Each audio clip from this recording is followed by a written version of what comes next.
Begitu orang yang beriman kepada takdir, bukan cuma percaya, bukan cuma nerima, tapi beriman, meyakini takdir itulah yang terbaik untuk dia. Bisa jadi karena kita dikasih ujian di dalam rumah. Saya punya teman ya, dia diuji dengan anak yang istimewa. Gimana istimewanya? Autis. Karena anaknya ini istimewa, bapaknya juga diberikan rezeki yang istimewa. Ada keluarga yang anaknya harus cuci darah, bapaknya rezekinya lancar banget, tapi ketika anaknya udah wafat, rezekinya seret. Jadi kesulitan biasanya datang membawa kemudahan. Makanya kalau ngelihat takdir sulit, jangan yang dilihat angle-nya sulit doang. Coba di switch, lihat angle yang lain. Apa kemudahan yang dia bawa? Pasti ada, nggak mungkin nggak ada. Kalau nggak ada berarti ayatnya salah, dan nggak mungkin ayatnya salah. Bersama kesulitan ada kemudahan, bersama kesulitan ada kemudahan, satu paket. Jadi kalau kita diuji dengan suami, mungkin kita diberkahi dengan anak. Diuji dengan anak, diberkahi dengan keluarga. Atau diuji dengan keluarga, diberkahi dengan teman. Diuji dengan teman, diberkahi dengan sahabat yang lain, dan seterusnya. Gak pernah sendiri, pasti berdua dengan kemudahan. Itu satu paket.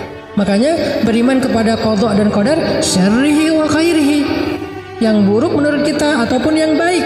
Karena dua-duanya, kalau yang baik ya berarti baik, kalau yang buruk minimal membawa kebaikan. Makanya saya sering bilang quote-nya gini, kalau pasangan kita bukanlah kebaikan dalam hidup kita, menurut kita nggak ada kebaikannya, maka sesungguhnya kebaikan hidup kita datang lewat dia.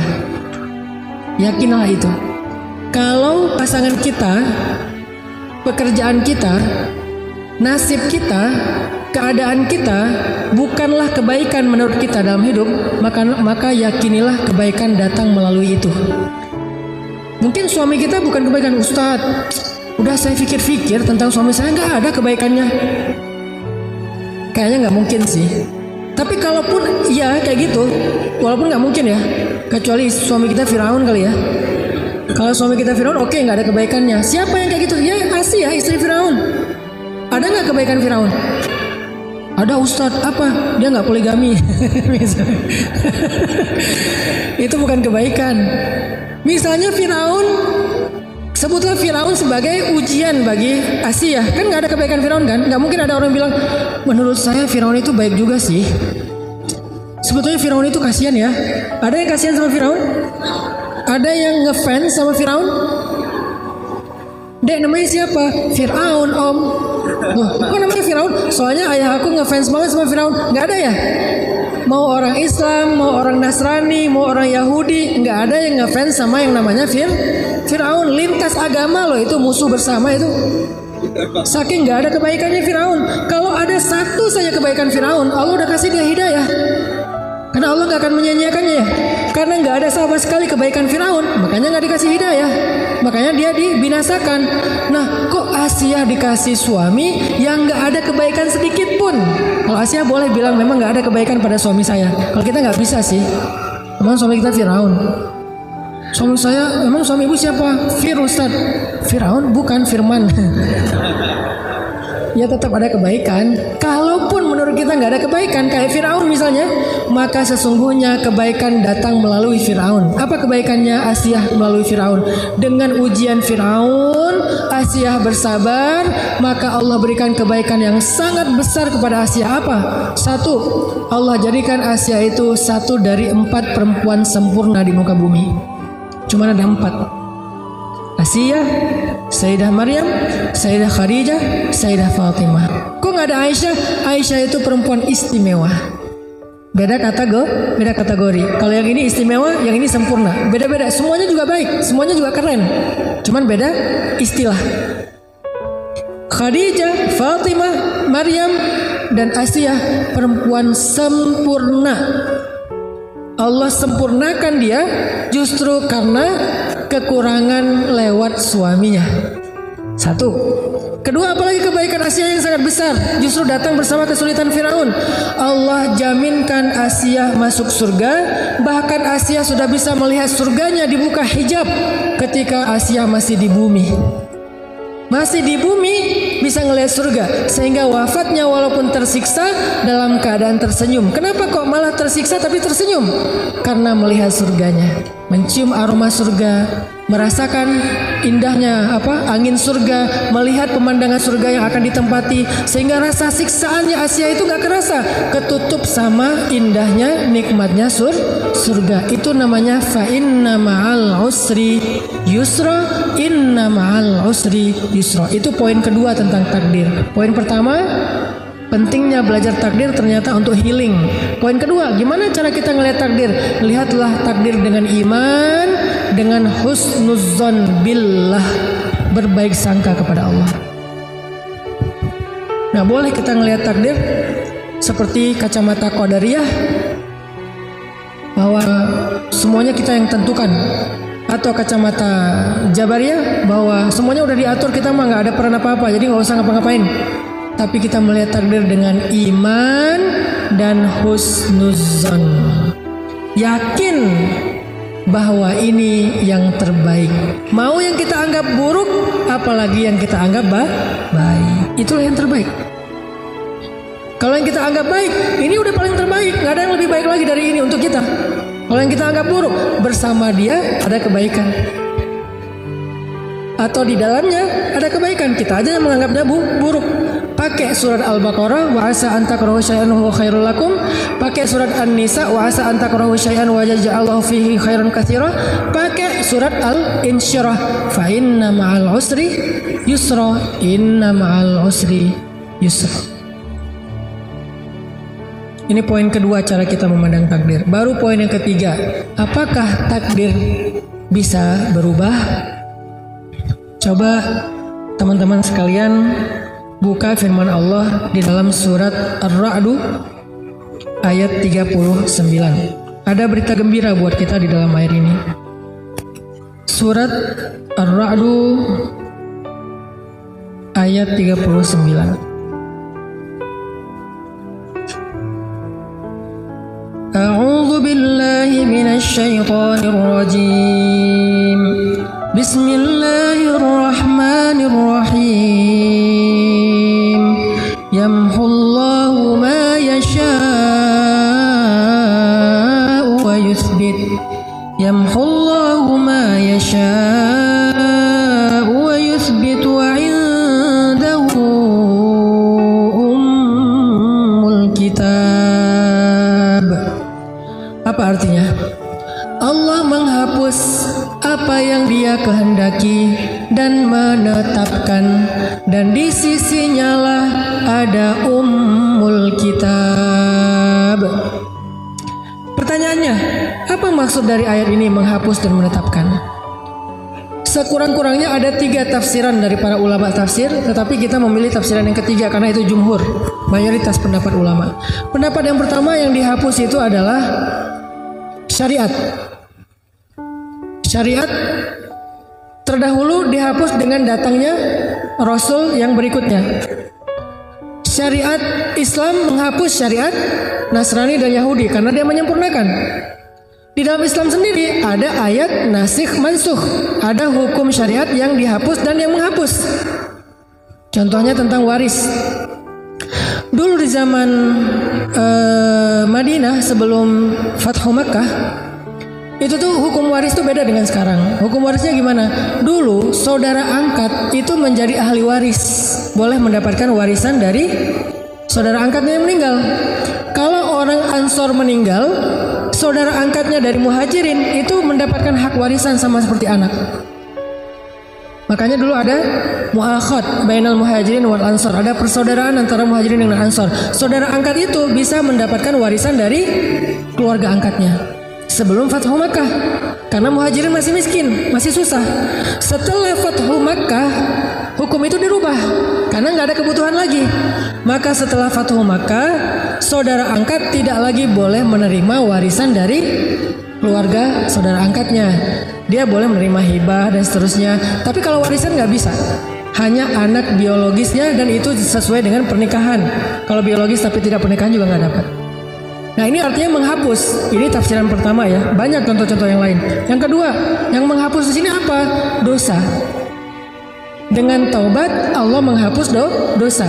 Jika Allah berkehendak Allah mengampuni, jika Allah berkehendak Allah mengazab. Itu yang pendapat kedua. Jadi kalau kita bertobat dosa kita dihapuskan. Kalau kita zikir dosa kita dihapuskan. Kalau kita sholat dosa kita dihapuskan. Orang yang sholat 5 waktu sehari itu kayak orang yang mandi di sungai sehingga nggak ada lagi kotoran di tubuhnya, dihapuskan. Itu tafsiran yang kedua. Tapi tafsiran yang paling banyak ulama tafsir yang dihapus di sini adalah takdir. Pertanyaannya takdir yang gimana yang dihapus? Kok ada kata-kata umul kitab? Bukankah ada hadis rufi'atil aqlam wa juffatis suhuf? Pena sudah diangkat sementara kertas sudah kering. Terus juga ada hadis Nabi Bukhari Muslim bahwa manusia dalam kandungan ibunya setelah 40 hari dibentuk menjadi segumpal darah, kemudian segumpal daging, kemudian dibentuk rupa, lalu ditiupkan ruh, lalu datanglah malaikat untuk mencatat ajalnya, rezekinya, bahagianya, sengsaranya, kan udah dicatat semua. Terus yang dihapus yang mana? Jadi teman-teman, yang dihapus itu adalah kata para ulama tafsir keadaannya, bukan kejadiannya. Contoh, kita matinya kapan? Itu udah takdir tercatat di Lauhul Mahfuz. Nama lain dari Lauhul Mahfuz itu adalah Ummul Kitab. Sebelum kita diciptakan itu udah ditulis di Lauhul Mahfuz. Ketika kita diciptakan ditulis ulang lagi oleh malaikat. Jadi 2 kali kita dicatat. Dicatat yang pertama di Lauhul Mahfuz, namanya Ummul Kitab, wa indahu Ummul Kitab, di sisi Allah, nggak ada yang tahu, malaikat juga nggak tahu. Kemudian Allah suruh malaikat untuk menulis ulang ketika di dalam rahim ibu, baru malaikat tahu. Udah dicatat tuh, kapan ajal kita, mati kita kapan, di mana. Tapi keadaannya Allah yamhu wa yuthbit. Allah berkehendak untuk menghapus dan menetapkan, tapi semuanya ada dalam ilmu Allah, disebut dengan qada. Qada itu artinya ilmu, pengetahuan Allah. Bukankah Allah punya sifat ilmun, kudrat, iradat ya? Sedangkan takdir kan ada qada, ada qadar. Qada itu ilmu Allah, qadar itu kejadiannya. Kejadiannya tidak berubah. Kita akan mati pada tanggal itu. Tetapi keadaannya bisa husnul khotimah, bisa su'ul khotimah. Sehingga muncullah doa dari Umar bin Khattab dan Abdullah ibnu Mas'ud tentang takdir. Dan kedua sahabat ini ulamanya sahabat, bukan sahabat biasa, ulamanya sahabat. Jadi sahabat itu ada 7 ulama mereka, kibarus sahabah atau kibarul ulama indas sahabah, 7 ulama besarnya sahabat. 2 di antara 7 itu Umar dan Abdullah ibnu Mas'ud. Kedua orang ulamanya sahabat ini pernah berdoa gini, Allahumma in kunta katabtani min ahlil syaqiyah famhini waktubni min ahlis sa'adah fa innaka tamhu ma tasha wa tuthbit wa indaka ummul kitab. Ya Allah, seandainya engkau mencatat aku termasuk orang yang sengsara, yang celaka, yang gak bahagia, hapuslah catatanku dan gantilah aku menjadi orang yang bahagia. Engkau menghapus apa yang engkau kehendaki dan menetapkan, dan di sisimulah ummul kitab. Umar bin Khattab pernah melakukan perjalanan dari Madinah ke satu negeri. Di tengah jalan tiba-tiba dapat berita bahwa negeri itu sedang diserang wabah yang menular. Kalau di kita tuh kayak pandemi yang kemarin ya. Nah, pas Umar tahu di sana itu lagi ada wabah dan menular, Umar balik arah pulang, nggak jadi lanjut. Terus orang-orang nanya kepada Umar, afirarun min qadarillah ya Amirul Mukminin? Apakah kita lagi lari nih dari takdir Allah wahai Amirul Mukminin? Apa jawaban Umar? Naam, firarun min qadarillah ila qadarillah. Ya, kita lagi lari dari satu takdir Allah ke takdir yang lain. Apa maksudnya?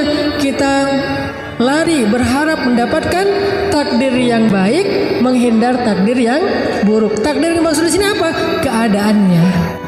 Dan semua itu ada di dalam ilmu Allah. Semua itu tercatat di Lauhul Mahfuz. Makanya tugas kita berikhtiar, merencanakan, berharap, meminta kepada Allah. Allah yang mengubahnya. Iyasya yamhu Wa yasha yuthbit. Kalau Allah berkehendak ya Allah hapus, kalau Allah berkehendak ya Allah tetapkan. Tapi semuanya adalah ketentuan Allah dan Allah Maha Adil kepada hambanya.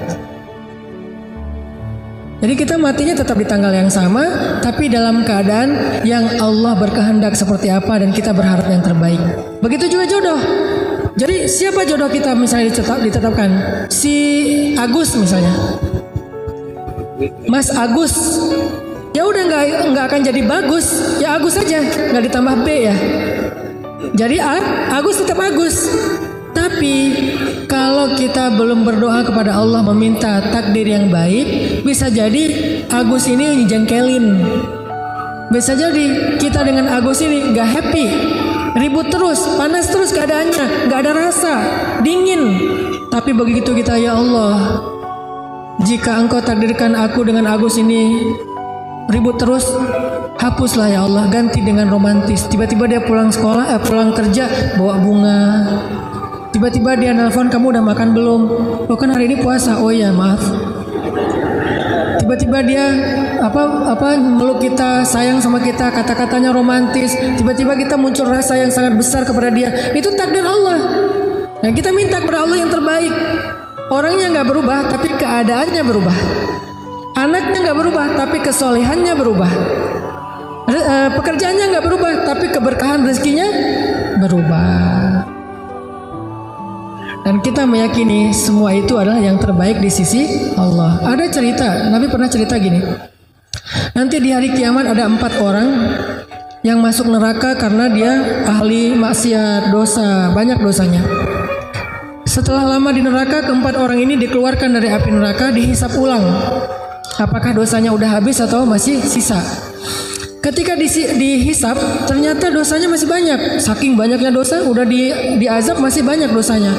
Lalu kata Allah kepada malaikat, masukkan mereka lagi ke dalam neraka. Ketika mereka mau dibawa ke neraka, salah satu dari 4 orang ini menoleh dan mengatakan, "Ay Rabbi, ya Allah, ma zanantu annaka satu'iduni ilan nar." Ya Allah, saya nggak pernah berpikir, zon ya, saya nggak pernah berpikir Engkau akan memasukkan saya lagi ke api neraka. Justru saya berpikir Engkau akan memasukkan saya ke surga ya Allah.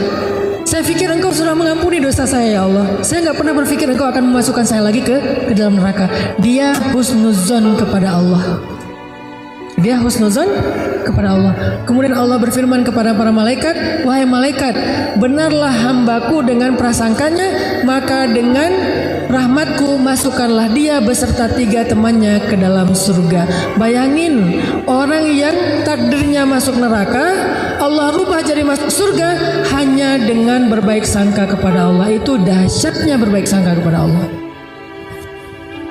Sehingga seneraka apa sih hidup kita? Coba, seneraka apa hidup kita?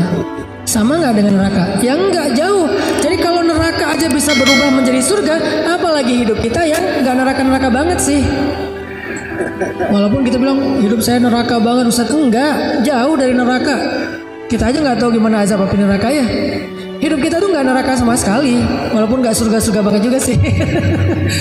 Hidup kita tuh nggak neraka-neraka banget. Jadi ngapain kita berputus asa seolah-olah nggak bisa bahagia? Orang yang dari neraka aja Allah takdirkan masuk surga dengan berbaik sangka kepada Allah. Sama kayak cerita Nabi tentang umat Nabi Musa. Nabi Musa pernah nanya ke Allah, kan Nabi Musa itu kalim ya, bisa bicara dengan Allah. Rabbi, kata Nabi Musa, siapa umatku yang paling rendah derajatnya, yang paling telat masuk surganya? Kata Allah, umatmu yang paling rendah derajatnya itu tuh laki-laki buta yang paling telat masuk ke tempat ibadah. Dicari sama Nabi Musa, oh ini nih, orang tua buta kalau ibadah pasti masbuk, istiqomah banget masbuknya, bertahun-tahun masbuk aja. Ke ma'bad, ke tempat ibadahnya Nabi Musa, dia pasti telat. Ini nih orang yang paling rendah nih. Suatu saat dia wafat. Ketika dia wafat, Nabi Musa nanya kepada Allah, ya Rabbi, di neraka mana dia sekarang setelah dia wafat? Kata Allah, Musa, dia di dalam taman-taman surga. Kuburnya seperti taman surga. Nabi Musa heran, ya Rabbi, bukan bukankah dia itu orang yang paling rendah, yang paling terakhir dapat nikmat surga? Kenapa kuburnya bukan jadi lubang neraka, apa malah jadi taman surga? Apa kebaikan dia ya Rabbi? Padahal dia orang yang paling rendah. Harusnya kami duluan yang masuk surga. Kenapa dia duluan? Maksudnya surga kubur ya. Lalu Allah menjawab Musa, suatu hari dia diajak jalan sama teman-temannya apa istilahnya tuh? Dituntun. Dia diajak jalan sama temannya, dituntun sampai ke sebuah taman yang sangat luas, indah, nikmat. Terus temannya bilang, taman ini luas banget ya, kata temannya. Terus dia bilang gini, enggak, sesungguhnya rahmat Allah lebih luas. Dia cuma ngomong gitu, berbaik sangka kepada Allah. Enggak, sesungguhnya rahmat Allah itulah yang paling luas. Wahai Musa, benarlah hambaku, rahmatku luas. Maka dengan rahmatku, aku rubah takdirnya menjadi ahli surga. Sama kayak nenek di zaman Nabi Musa juga. Nabi Musa itu ceritanya banyak banget, baik di dalam Al-Quran maupun di hadis. Kan di Al-Quran itu cerita yang paling panjang selain cerita Nabi Muhammad, Nabi Musa ya. Ada di banyak surat kan. Di dalam hadis juga Nabi pernah bercerita tentang nenek-nenek yang minta anak. Ya Nabi Allah, berdoalah kepada Allah supaya saya punya anak. Nabi Musa, ya Allah, ini ada nenek-nenek yang minta anak. Kata Allah, Musa, takdirnya dia gak akan punya anak. Nek, maaf ya, Allah udah mentakdirkan nenek gak punya anak. Oh iya, pulang. Besok balik lagi, ya Nabi Allah, doakan kepada Allah saya punya anak. Kan udah kemarin, siapa tahu hari ini berubah. Ya Allah, nenek yang kemarin minta anak, Musa takdirnya gak akan punya anak. Nek, kata saya juga, sabar ya, gak akan punya anak. Walaupun dialognya gak gitu-gitu banget sih. Ini storytelling. Oh iya, pulang lagi. Lusa datang lagi. Nabi Musa, doain saya punya anak. Kan udah kemarin, ya, siapa tahu hari ini berubah. Ya Allah, nenek yang kemarin takdirnya gak akan punya anak. Nek, sabar aja, takdir nenek emang gak akan punya anak. Ya udahlah. Ya pulang. Gak balik-balik lama. Setelah sekian lama datang bawa bayi. Nabi Musa, tangannya gak gini sih. Nabi Musa, nenek yang dulu, iya, ini siapa? Ini anak saya. Anak saya gimana maksudnya? Ya anak biologis saya. Nenek ini pakai bahasa biologis, ilmiah banget. Ini anak saya, ini anak kandung saya kalau bahasa orang dulu ya. Gimana ceritanya nenek bisa punya anak? Ya tanya aja ke Allah. Ya Allah, gimana cerita si nenek bisa punya anak? Allah bilang, setiap kali dia datang kepadaku berharap punya anak, aku jawab takdirnya gak akan punya anak. Dia pulang dengan mengatakan, Ya Rahim, Ya Rahim, irhamni. Ya Rahim, irhamni. Ya Allah, Ya Rahman, Ya Rahim, Maha Penyayang, kasihanilah saya. Wahai Maha Pengasih, kasihanilah saya. Wahai Maha Pengasih, kasihanilah saya. Engkau pasti kasihan sama saya. Engkau pasti gak tega sama saya. Berbaik sangka sama Allah. Besok datang lagi, Nabi Musa, doain saya punya anak. Saya bilang dia gak akan punya anak. Ya Rahim, kasihanilah saya. Engkau pengasih kan, pasti kasihan kan sama saya. Datang lagi, bolak-balik, tapi terus berbaik sangka kepada Allah. Ini namanya ilhah. Bahasa Arabnya ilhah. Ilhah itu artinya merengek. Dan Allah suka hamba yang merengek. Bahasa lain dari ilhah, awwah. Dan Nabi yang paling awah itu Ibrahim. Karena Ibrahim itu awahun. Awah itu artinya da'a.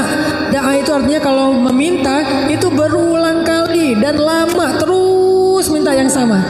Sebagaimana Nabi Ibrahim minta anak sampai 50 tahun, Nabi Zakaria minta anak juga 50 tahun, gak pernah berubah. Kita baru sehari 2 hari, ya udahlah kayaknya gak dikabulkan. Mana ilhahnya? Alihu ila rabbikum. Ilhahlah kepada, merengeklah kepada Rabb kalian. Allah itu pasti akan menghargai rengekan kita. Gak terganggu loh. Gak enak loh merengek sama Allah, ntar Allah repot. Siapa bilang Allah repot? Allah sibuk tapi gak repot. Emang Allah sibuk sih? Kulla yaumin huwa fi sya'n. Setiap hari Allah sibuk, tapi wala ya'uduhu hifdhuhu, mah gak pernah repot.